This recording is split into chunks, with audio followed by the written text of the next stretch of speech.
It's gonna get really hard after like 26. We're gonna have to start looking up which episode we did the week before. Well, hello boys and girls, and welcome to episode 7, we believe, of War Game Wednesday. We may be wrong.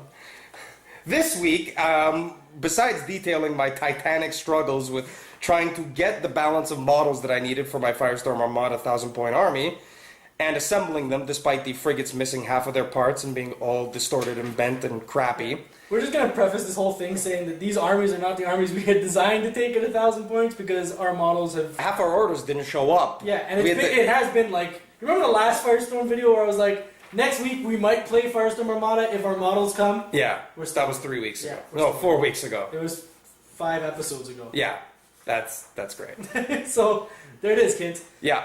So basically, we've cobbled together the 1,000-point list that we could, given the models that we had at our disposal. The random menagerie of Yeah, things. and I had some technical difficulties this evening because the crazy glue I had was expired and therefore it didn't do anything. Because it's GW Crazy Glue, which expires after 6 months. Yeah. So, yeah, basically, don't buy Great value. Don't buy GW Crazy Glue. Yeah, or anything else, really. Yeah, basically. Except for painting table. Yeah, the painting table's nice, yeah, but like... That's it. That's it. Easel. Yeah. That's it. We're done. All right. Anyway, so... Segue. Anyhow, we've got the terrains... we've got the terrain set up. We're not high. Yeah.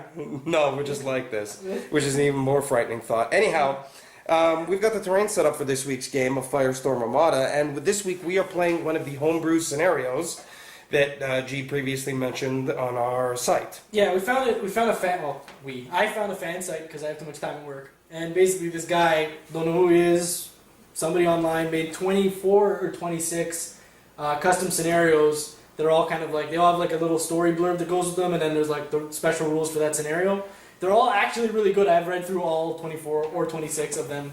I'm not sure how many there are. Right, anyway. They're awesome. So this week's scenario is called, what's the name of it? Blockade Run. Okay, this week's scenario is called Blockade Run. In this scenario, there's an attacker and a defender. So the attacker basically has to nominate 1d3 ships as important couriers for every 750 points in their army or less. So in this case, at 1,000 points, it would be 2d3.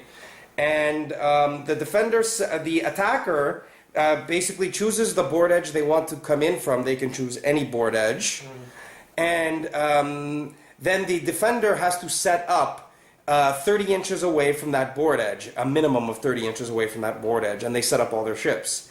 The attacker then gets to deploy all of their ships within 6 inches of the table edge they chose. The victory conditions for this scenario are for the attacker to get their courier ships through the blockade and off the opposing table edge. For every ship that they manage to do that successfully with, they get twice its value in point value in victory points. Conversely, however, for every one of their marked special courier ships that is destroyed, the defender gets double their victory point value. Aside from that special rule, all the other victory point rules apply as normal. So you get like victory points for destroying ships. If you shunt the ship, it's half. Yeah, half for ships that shunt away. The attacker can begin attempting to shunt ships off the board at any time, kind of a victory point denial strategy. Yeah. But in this scenario, if they attempt to do so, they roll 2d6 and subtract 8 from the total. If the total is equal to or lower than the turn number, the ship successfully shunts off the table. If it's higher than the turn number, that ship loses all of its assault points and crew points. Not all, 2. Oh. Is it all? I think it's all. Oh no, shit, all. Yeah. Oh my god. Yeah, it's bad. So you get derelicted? Why? Pretty much. So, eject! We didn't move. Eject. Yeah, that's it. That's so and if you roll a natural 7, you can suffer a containment rupture. Yeah, you go kaboom, they go daisies. Yeah, pretty much. So, shunting is, yeah, I know. Farscape kids, watch it. Yeah. Anyhow, so basically, whoever ends up as the attacker is essentially going to have to critically focus on trying to get their courier ships past the blockade and off the opposite table edge because there's quite a large victory point margin at stake. Totally. Essentially, plus or minus Especially if you roll double the really high value on of the D3. ships. If you roll really high on Right? a D3. Because if you get all those ships off the table, you get double their value as the attacker. But if they get blown up, you lose double their value to your opponent. So that's where the game sort of hinges, and so the game is going to have to be really much a tactic of how to get those ships to the escort them to the other table edge. And the thing is too, like this isn't like 40k where like if you have a guy behind something you can't really shoot him because ships in space operate on a vertical axis. You can shoot ships behind other ships; Yeah, they don't like, block line of you sight need to or be grant any behind save. cover or Yeah. you're screwed. Like you can get Yeah, shot exactly. because of the vertical axis. Yeah. So The other big consideration for this is that it is hard. the defender only has to set up 30 inches from the attacker's table edge. It gives you the ability to start off in a much closer range band than you normally would, which can be advantageous for certain armies. Specifically, like if I was the defender, I would want to set up exactly at the 30-inch line and be like, "Come at me, bro." Yeah. So therefore, I would attempt to copulate in space with all of your ships immediately. Exactly. We have to. Yeah, pretty much. So we're gonna roll off to see who's gonna be the attacker and who's gonna be the defender. We'll set up and then We'll set up and then we'll come back and talk a little bit more.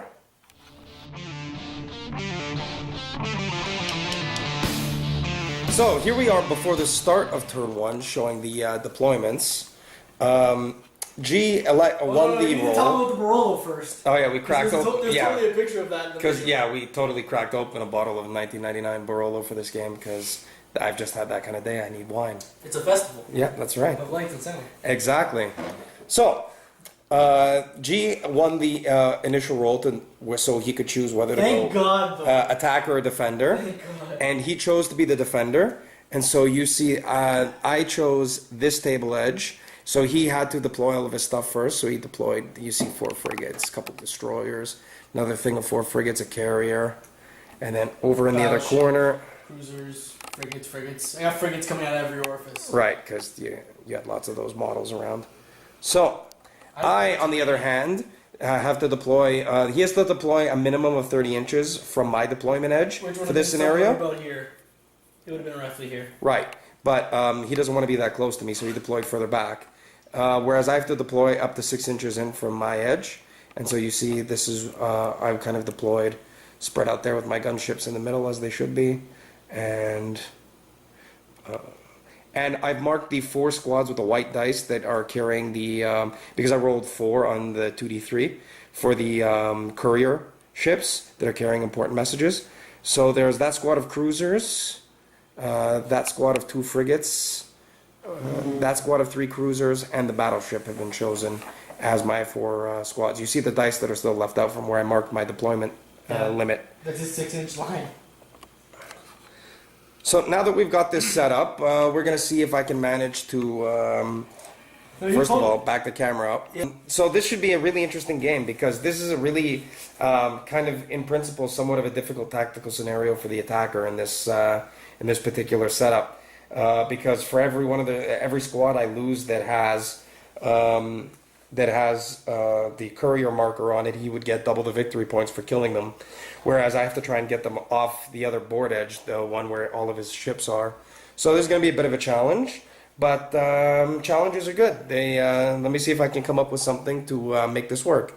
And if not, we'll see how it goes. I have absolutely no idea how the hell I'm supposed to stop this shit. All I see is a lot of railguns. I'm looking down like the friggin' face of like I don't even know how many railguns. Lots of railguns, and then broadsides now because gunships are great. They should totally be real models.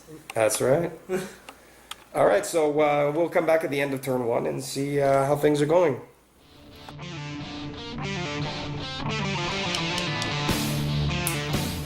So here we are at the conclusion of turn 1 of this game of Firestorm Armada, and we've each lost 3 frigates apiece, I believe. Yeah. And the kill count is exactly 3-3. Yep. And so you can see, I will zoom in so you can see where G's moved that unit of frigates. He moved his carrier a little bit. He deployed his wing of 7 bombers. He used his destroyers and his frigates a little bit. And you see he's got a ton of crap piled up over there. His battleship, squad of frigates. There's only 1 frigate left of that squad of 4 because I killed 3. His cruisers, On the other hand, on the other side of the table, you see I've moved up my battleship. I've basically moved everything up. I lost one squad of frigates, but that's okay. And Well, so did I. Well, not yeah. really. Well, no, We but lost the same amount. yes. So yeah, you know, not that much has happened yet because it's still early in the game. Oh, it's only one turn. Yeah, it's only one turn, but you know, that just gives you an update on where we are at the end of turn 1, and we'll come back at the end of turn 2, and by then I'm sure a few more things will have died. Much more interesting.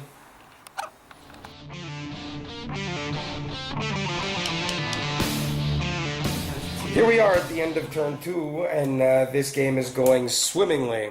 I haven't been able to roll dice to save my life, so I have managed to kill Nothing.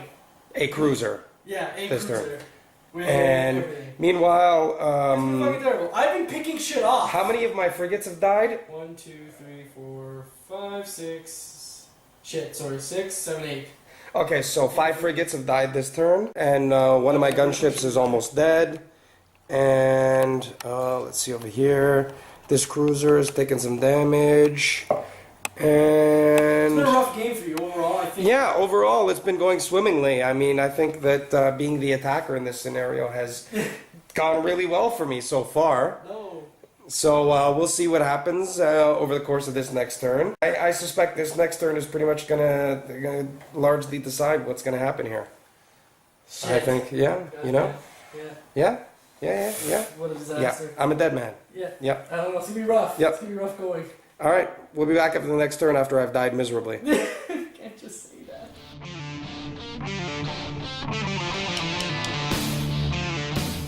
So here we are at the end of turn 3, and lots of my stuff died and none of his did. So All your basically, important ships are still alive. right, but like I've lost a ton of crap. So basically, at this point, I made the decision that attempting to cut and run like a bitch was pretty much my only option because Cool. attempting to shoot at him was proving to be a completely futile effort. Yeah, It so was spectacularly awful. yeah, so pretty much at this point I'm like, I'm a run now. The most you did was kill bombers. Yeah, that's it. And That's it. like 2 frigs. Yeah, it's just that's been- it. So we're gonna play turn 4 now and see what the hell happens.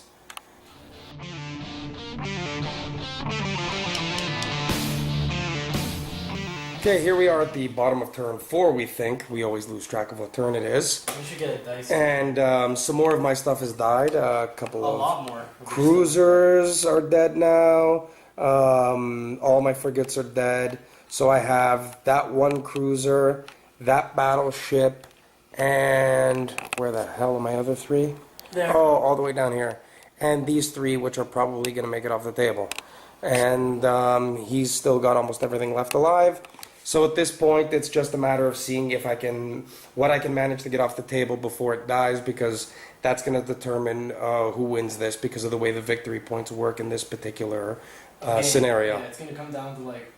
It's actually going to be pretty close, surprisingly, because victory points in Firestorm Armada are calculated purely based on the stuff you kill, and in this scenario, I get victory points in addition for stuff I get off his board edge.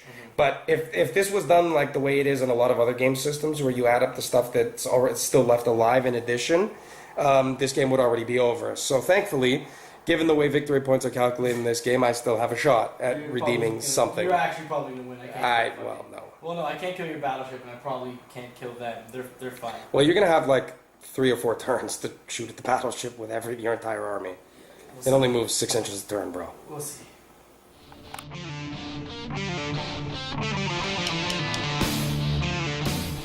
So here we are at the conclusion of the final turn. I managed to get these 3 cruisers off the table for the double victory points on my side. But all the cruisers that were on this side of the table died. I shunted my gunship off the table to deny victory points. And we're just calling the game because it's way too late to finish this, and he already has a 300 plus victory point lead. So G is the winner in this week's War Game Wednesday. And tune in next week for when maybe my dice won't quite be so It's egregious. still a close game considering your dice, though. Yeah, well. I If mean, your dice have been like not shit.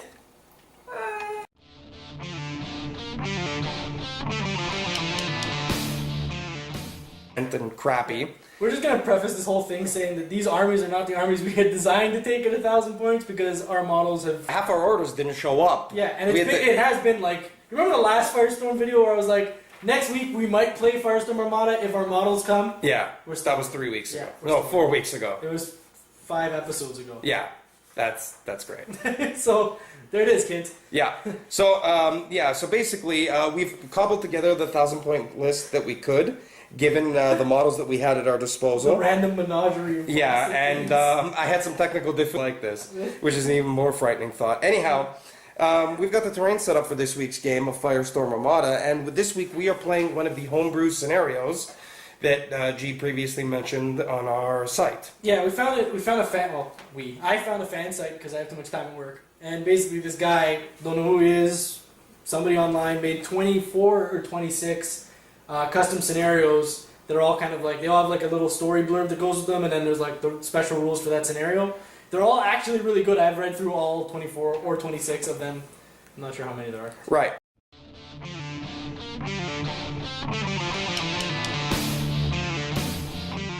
It's gonna get really hard after like 26. We're gonna have to start looking up which episode we did the week before. Well, hello boys and girls, and welcome to episode 7, we believe, of Wargame Wednesday. we may be wrong. This week, besides detailing my titanic struggles with trying to get the balance of models that I needed for my Firestorm Armada 1,000-point army, and assembling them despite the frigates missing half of their parts and being all distorted and bent. Anyway, so this week's scenario is called, what's the name of it? Blockade Run. Okay, this week's scenario is called Blockade Run. In this scenario, there's an attacker and a defender. So the attacker basically has to nominate 1d3 ships as important couriers for every 750 points in their army or less. So in this case, at 1,000 points, it would be 2d3.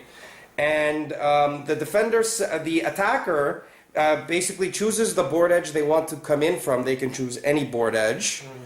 And difficulties this evening because the crazy glue I had was expired and therefore didn't do anything. Because it's GW crazy glue, which expires after 6 months. Yeah. So, yeah, basically, don't buy Great value. Don't buy GW crazy glue. Yeah, or anything else really. Yeah, basically. Except for painting table. But Yeah, the painting table's nice, yeah, but like that's it. that's it. Easel. Yeah. That's it. We're done. All right. Anyway, so Segway.